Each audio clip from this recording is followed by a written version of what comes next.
तो चलिए एक और कोड करते हैं। और हमने यहाँ पर लिखा pro 30। एक और कोड ले लेते हैं, चलिए कोई।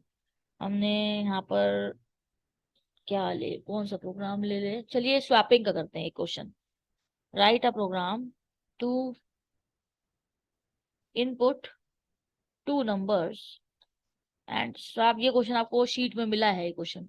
Swap their values without using third variable.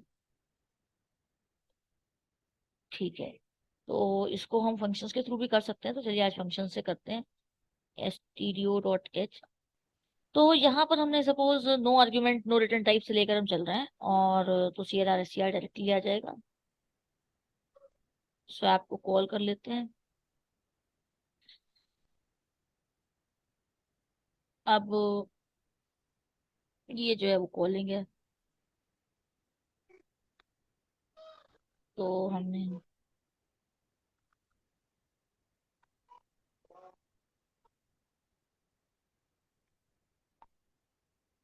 हमने कहा इंटीजर A B। अच्छा, यहाँ पर कह रहा है कि using third variable, without using है, विदाउट यूजिंग है, हाँ विदाउट यूजिंग है। विदाउट यूजिंग थर्ड वेरिएबल मैंने क्वेश्चन लिखा है, तो मुझे तीसरा वेरिएबल नहीं लेना है, दो ही वेरिएबल लेना है, तो हम A और B दो ही लेंगे। चलिए ठीक है, वही देखते हैं। और हमने यहाँ पर क्या किया, एंटर टू नंबर्स, स्कैनफ, मोटी मोटी, M%A M%B। और अब हमने कहा A=A+B,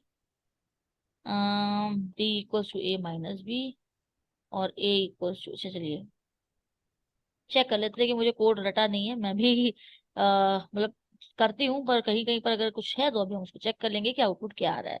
अगर आउटपुट गलत आ रहा होगा तो हम इसको ड्राई रन करा के भी देख सकते हैं। इवन अभी ड्राई रन करा देते हैं। जैसे कि हमने कहा कि हमने जो वैल्यू इनपुट कराई वो A=10 थी और B=20 थी फॉर एग्जाम्पल। तो अगर मैंने यहाँ पर कहा A=A+B, मतलब A=A+B मतलब 10+20 मतलब 30 हो गई A की वैल्यू। फिर हमने कहा जी मैम। नहीं, तो ये गड़बड़ है कोड, यहाँ पर होना चाहिए B, यहाँ होना चाहिए A। Let's try. तो हमने कहा कि B=A-B, तो B=A-B मतलब A की वैल्यू तो अब 30 हो चुकी है और B की वैल्यू है 20। तो B की वैल्यू क्या हो जाएगी, यहाँ पर B की वैल्यू हो गई 10। फिर हमने कहा कि A=A-B, तो A की वैल्यू थी 30, नई नई वैल्यू कंसिडर होती है, और B की वैल्यू जो नई वाली है वो है 10। तो भाई ए की हाँ। वैल्यू क्या हो गई, ए की वैल्यू 20 हो गई।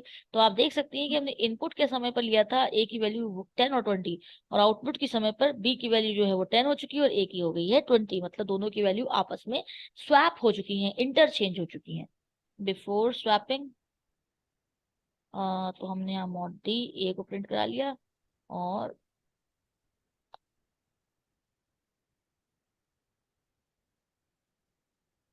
Value of B before swapping.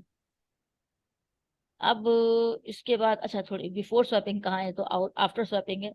तो रुकिए, अच्छा यहाँ से हमने इसको कॉपी किया, और ये यहाँ पर पहले इसको पेस्ट कराया बिफोर स्वैपिंग।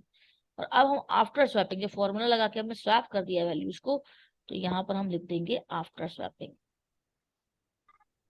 स्वैपिंग का मतलब इंटरचेंज करना, एक की वैल्यू दूसरे में चली जाए और दूसरे की वैल्यू पहले में आ जाए। तो ये है सिंपल सा प्रोग्राम हमारा, और इसको हम रन कराते हैं। तो ये सपोज ए यहाँ पर हमने 22 और B=33 लिया है, तो यहाँ पर ओके ये बिल्कुल एक लाइन में आ गया। तो इसको हम थोड़ा फॉर्मेट कर लेते हैं। तो यहाँ पर हमने भाई नेक्स्ट लाइन करेक्टर लगा दिया है, न्यू लाइन करेक्टर। तो क्या होगा, सारी चीजें अलग अलग लाइन में आएंगी।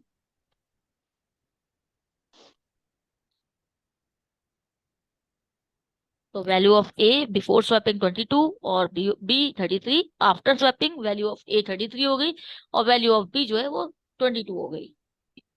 यस, है ना। तो ये सिंपल है, ये आपका पूरा प्रोग्राम है।